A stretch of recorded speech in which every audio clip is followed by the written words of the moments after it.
Assalamualaikum warahmatullahi wabarakatuh. Eh, Perkenalkan, nama saya Ahmad Zaini dari Prodi Teknik Informatika Universitas Padang Semarang. Di sini saya akan mereview jurnal tugas dari realita virtual yang diambil oleh Bapak Mustaqil. Di sini untuk jurnal pertama yaitu Sistem Informasi Klinik berbasis web studi kasus klinik Dr. Susana Semarang. Nah, untuk jurnal kedua yaitu sistem informasi penjualan roti berbasis web studi kasus CVD Maps Bakery. Untuk jurnal ketiga yaitu estimasi jarak menggunakan sensor Kinect. Untuk jurnal keempat yaitu pengontrolan game penalti sepak bola 1 versus 1 menggunakan Kinect. Dan untuk jurnal kelima yaitu perancangan dan pembuatan alat scanner 3D menggunakan sensor Kinect Xbox 360. Untuk jurnal keenam yaitu pengenalan bahasa Inggris untuk anak melalui permainan. Untuk jurnal ketujuh yaitu memory game menggunakan Kinect.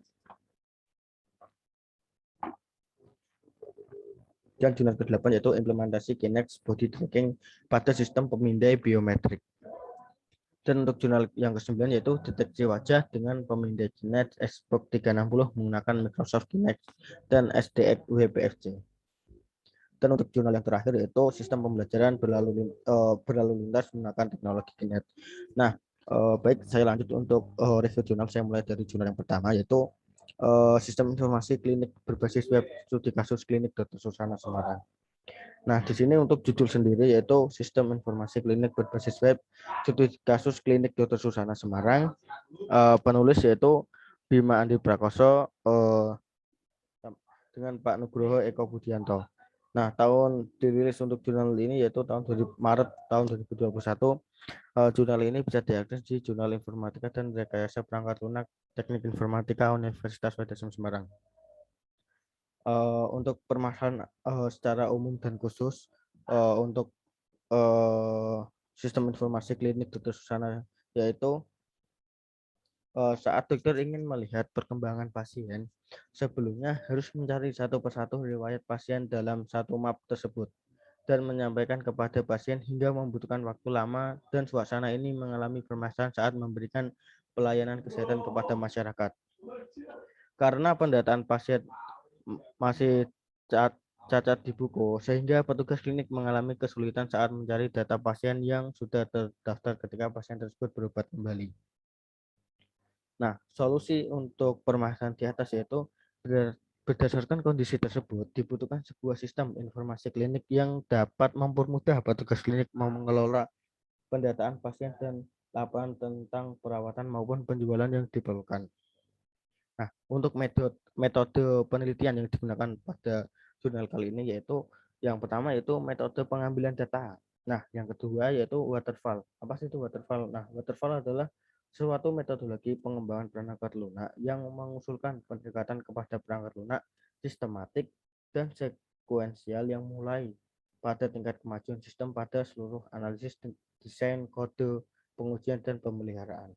Nah, untuk yang ketiga yaitu metode wawancara.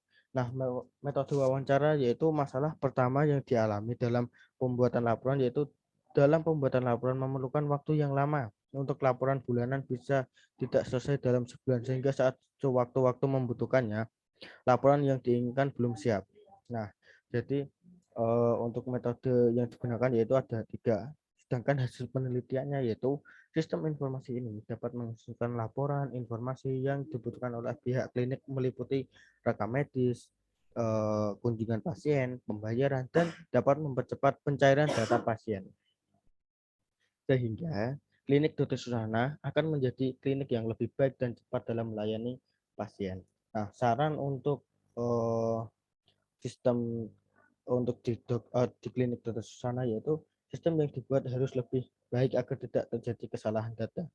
Nah, dapat disimpulkan untuk mengenai sistem informasi klinik berbasis web yang diterapkan di klinik Dr. Susana Semarang yaitu dengan adanya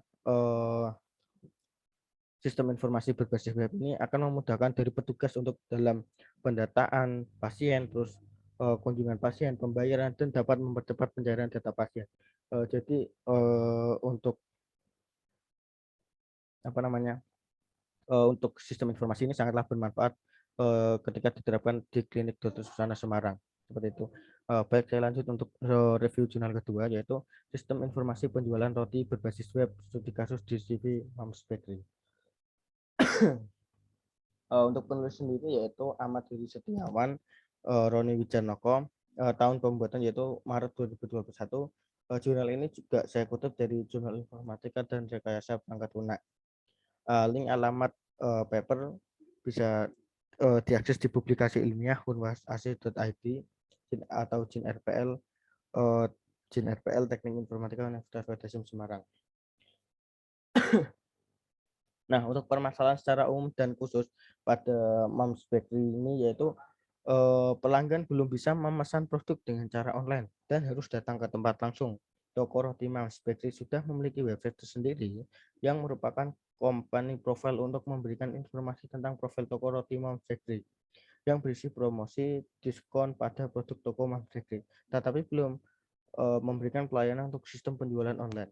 Nah, jadi dapat disimpulkan untuk toko Moms Bakery ini untuk pengembangan teknologinya sudah tersedia apa namanya website untuk menampilkan company profile dari toko Moms Bakery ini sendiri. Tetapi dalam melayani mengenai penjualan di toko Moms Bakery ini masih terkendala seperti itu. Jadi solusinya dengan adanya sistem ini, pelanggan bisa melakukan pemesanan secara online dengan memanfaatkan jaringan internet yang berkembang saat ini yang begitu pesat. Nah, mungkin yang dimaksud dengan adanya sistem ini yaitu apa namanya bisa dibuatkan seperti website seperti itu untuk digunakan untuk memesan pada toko Moms Bakery. Untuk metode penelitian yaitu bahan dan materai, metode pengembangan perangkat lunak. Nah, jadi karena sudah ada, kita tidak perlu membuat lagi, kita hanya tinggal pengembangan perangkat lunak yang sudah tersedia di toko Moms Bakery tersebut.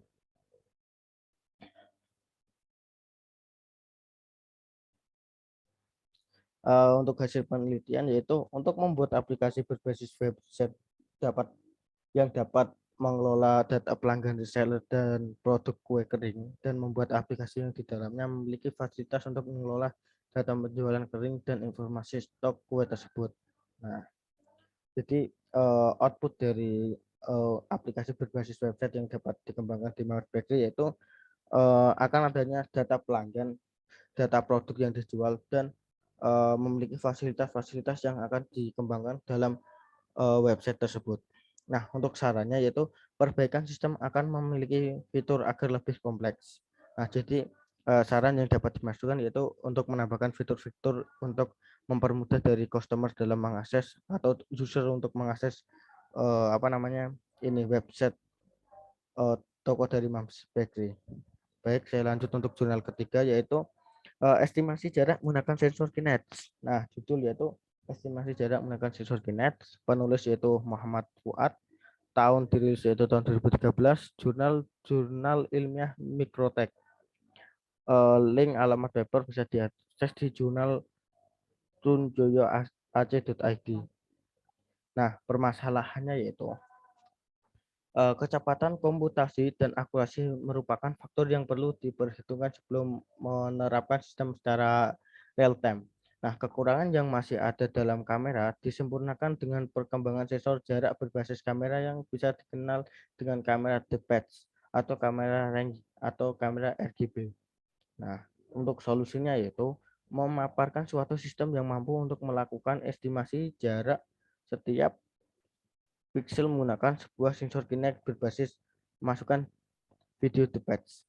Nah, tujuan dari pembuatan ini yaitu publikasi ini mengusulkan pendekatan estimasi jarak menggunakan sensor Kinect dengan pustaka WebFats berbasis konversi nilai W dalam video device menjadi jarak dengan persamaan eksponensial yang diterapkan pada kompleks-kompleks data WHO. Nah, untuk metode yang digunakan yaitu sistem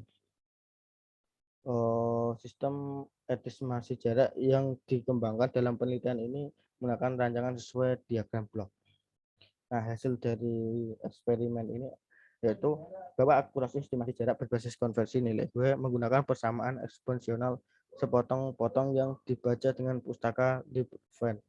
Sebagai pendekatan yang diusulkan dalam penelitian ini memiliki jangkauan area kerja tertinggi dengan nilai 5.200 mm dan rata-rata akurasi untuk keseluruhan area kerja sebesar 98,45%. Nilai rata-rata akurasi dan pendekatan penelitian ini untuk jangkauan area kerja yang sama dengan OpenNI meningkatkan menjadi 99%.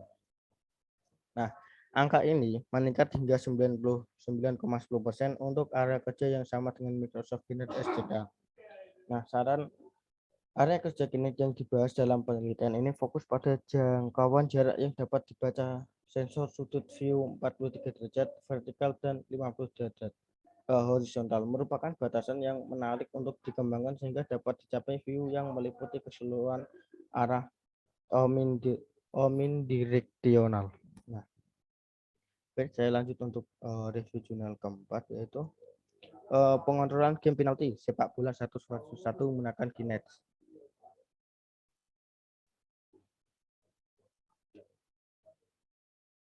Nah, untuk penulis yaitu Muhammad Rizka Ravanzani, terus Atarik dan Husaini. Tahun dirilis yaitu tahun 2018. Jurnal Sarjana Teknik Informatika. Untuk link alamat paper bisa diakses di jurnal pnlac.id. Apabila grafik dalam permainan komputer menjadi lebih realistis dan fokus, dari permainan berubah menyerupai kehidupan nyata. Permintaan untuk avatar fotorealistik yang menyerupai penggunaan sendiri itu sendiri dan meningkat.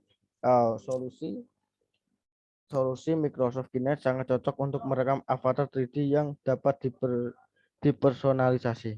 Nah, tujuan dari pengembangan aplikasi tujuan dari penerapan virtual reality pada simulasi tendangan penalti 1-1 yaitu mengetahui keberhasilan dan kekurangan dalam pembuatan game simulasi virtual reality menggunakan Kinect. Nah, metode yang digunakan yaitu metode pergerakan player pada game berupa menendang dan menghalang bola dengan menggunakan Kinect. Nah, untuk hasil yang diharapkan yaitu penerapan virtual reality pada simulasi tendangan penalti 1-1 menggunakan Kinect menghasilkan skeleton dari penggunaan jarak yang sempurna untuk dapat melakukan tendangan penalti adalah pada jarak 2,5 meter hingga jarak 3 meter. Nah, saran untuk simulasi tendangan penalti ini yaitu dapat digunakan sebagai acuan untuk pengembangan selanjutnya yang belum terlaksana. Baik, untuk jurnal kelima yaitu perancangan dan pembuatan alat scanner 3D menggunakan sensor Kinect. Untuk penulis yaitu Arif Armansyah 1, terus yang kedua yaitu Syarif Hidayatullah, yang ketiga yaitu Asti Herlina. Nah, tahun jurnal ini dirilis yaitu tahun 2018. Jurnal Informatika. Untuk link alamat paper bisa diakses di repositori bsi.ac.id.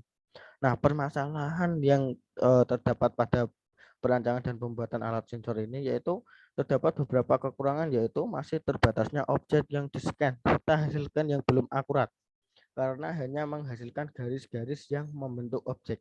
Jadi hasil yang dihasilkan dari scan ini masih belum optimal seperti itu. Jadi solusi untuk permasalahan di atas yaitu membuat scanner 3D dengan hasil akurasi yang tinggi. Jadi untuk solusinya yaitu ini, membuat scanner 3D dengan hasil akurasi yang lebih tinggi. Tujuan dari pembuatan alat scanner 3D yaitu memberikan kemudahan untuk para animator 3D dalam melakukan proses scanning. Metode yang digunakan yaitu merancang dan membangun alat dengan menguji coba alat sistem scanner 3D menggunakan sensor Kinect. Nah, hasil yang dihasilkan dari scanner 3D yaitu pengembangan alat scanner 3D menggunakan sensor Kinect Xbox 360 bisa men-scan objek benda nyata. Nah, saran untuk sensor sensor 3D menggunakan Kinetixbook 360, yaitu seharusnya bisa dilakukan bukan hanya untuk 3D scanner saja, tetapi bisa digunakan untuk monitor capture untuk animasi 3D serta objek seperti itu. Baik, saya lanjut untuk jurnal ke-6, yaitu pengenalan bahasa Inggris untuk melatih permainan edukasi The Zoo berbasis Kinect. Nah, jurnal ini bisa diakses di Jurnal Teknologi dan Sistem Komputer untuk volume, yaitu volume 2 nomor 1 dan halaman 136 sampai 142. Tahun dirilis jurnal yaitu tahun 2018. Untuk penulis sendiri itu Setiani Fatima, Isnanto R. Rizal, Martono Kurniawan Teguh. Nah, reviewer Ahmad Jaini, link alamat paper bisa diakses di judgescom.undip.ac.id tanggal direview tanggal 7 Oktober 2021. Nah, tujuan penelitian untuk menumbuhkan minat anak-anak terhadap bahasa Inggris. Jadi minat dari anak-anak itu membuat diusulkannya tema ini untuk menumbuhkan minat anak-anak terhadap bahasa Inggris. Nah, subjek penelitian yaitu masyarakat Indonesia, metode penelitian yaitu perancangan berdasarkan teori Chase-Crawford. Nah, hasil penelitian yaitu pengujian fungsional dengan metode kotak hitam menunjukkan bahwa permainan ini dapat berjalan dengan baik pada sistem operasi Windows 7 di lingkungan Net Framework 4.5. Metode pengujian permainan yang digunakan adalah metode eksperimental, di mana kelompok eksperimen diberikan perlakuan berupa pembelajaran menggunakan media permainan The Zoo. Hasil pengolahan data tes awal dan tes akhir menunjukkan bahwa nilai rata-rata akhir kelompok eksperimen lebih tinggi dari kelompok kontrol, sehingga dapat disimpulkan bahwa permainan itu telah mencapai tujuan dari awal permainan. Nah, untuk kekuatan penelitian, permainan edukasi berbasis Kinect menghadirkan pengalaman interaksi baru terhadap permainan yang terhadap pemain, yaitu pemain tidak perlu menyentuh langsung perangkat mengontrol permainan. Nah, kelemahan penelitian yaitu permainan membutuhkan lingkungan net framework minimal versi 4.5 untuk dapat beroperasi. Nah, jadi di sini kembali lagi ke device dalam penggunaan aplikasi ini. Nah, kesimpulan, permainan dapat berjalan dengan baik pada sistem operasi Windows 7. Jadi untuk sarannya, untuk kesimpulan mungkin saran untuk kedepannya mungkin aplikasi ini bisa diterapkan di Windows 10, Windows yang lain yang sudah mengikuti perkembangan zaman seperti itu. Baik, saya lanjut untuk review jurnal ke-7, yaitu Memory Game menggunakan Kinect. Jurnal Dimensi Teknik Elektro Volume 1 nomor 1 dan halaman 1 sampai 6. Tahun dirilis yaitu tahun 2013. Penulis Setiani Fatma, Iston Rizal, Martono Kurniawan Teguh. Reviewer Ahmad Jaini. Untuk link alamat paper bisa diakses di publication. Memory Game menggunakan Kinect. Tanggal direview tanggal 8 Oktober 2021. Tujuan dari penelitian ini yaitu bagaimana mendesain memory game yang menyerupai permainan yang asli dengan gambar yang bisa dipilih secara mudah dengan mengambil data dan data dari server serta mampu dimainkan dengan sensor Kinect sehingga sensasi permainan akan terasa berbeda. Subjek penelitian yaitu game tradisional, game dan game modern. Untuk studi literatur yaitu browsing internet, pembuatan aplikasi, 4 analisa pengujian aplikasi, yang kelima yaitu kesimpulan, dan keenam pembuatan laporan. Nah, untuk yang pertama yaitu pengujian Kinect. Dari pengujian yang dilakukan, program yang dibuat telah mampu untuk membuat Kinect mendeteksi permainan yang sama walaupun terdapat beberapa yang berbeda di dalam area kerja Kinect. Yang kedua itu pengujian database. Pengujian dilakukan dengan menjalankan skenario yang sesuai pada halaman registrasi, halaman login, halaman game, dan halaman skor. Dari pengujian yang dilakukan, fungsi database server dan HTTP server berfungsi dengan baik pada setiap halaman dan tidak ditemukan error pada pengujian. Baik, untuk pengujian game sendiri yaitu Pengujian memori game dilakukan untuk mengetahui performa sistem memori game secara keseluruhan dari program memori game yang dibuat. Pengujian dilakukan dengan mencari permainan acak untuk memainkan game ini. Sebelum bermain, pemain dijelaskan terlebih dahulu tentang cara bermain game ini.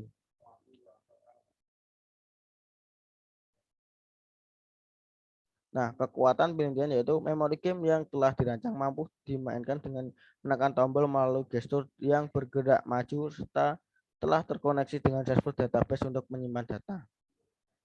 Kelemahan yaitu program memori game perlu diperbaiki sehingga tidak perlu membuat fungsi yang diulang untuk masalah yang sama.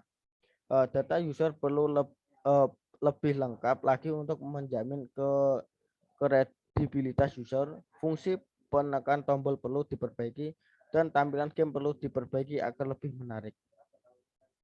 Kesimpulan, memori game berbasis CPS dengan kapasitas pemain satu orang dapat berjalan dengan baik meskipun terdapat dua orang di dalam area kerja Kinect.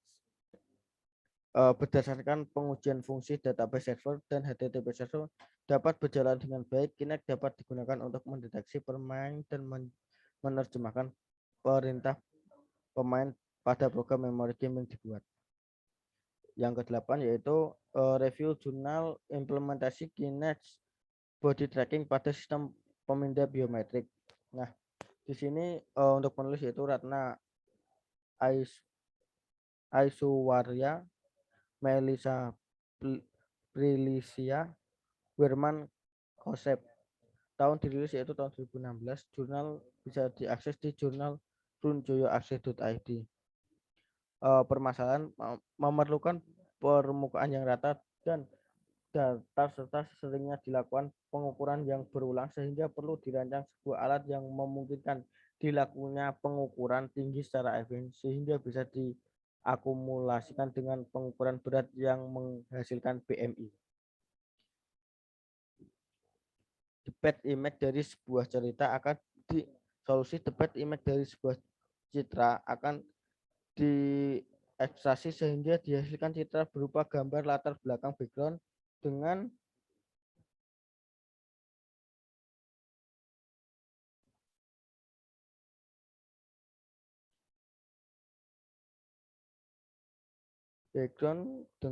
warna putih, hitam, dan titik.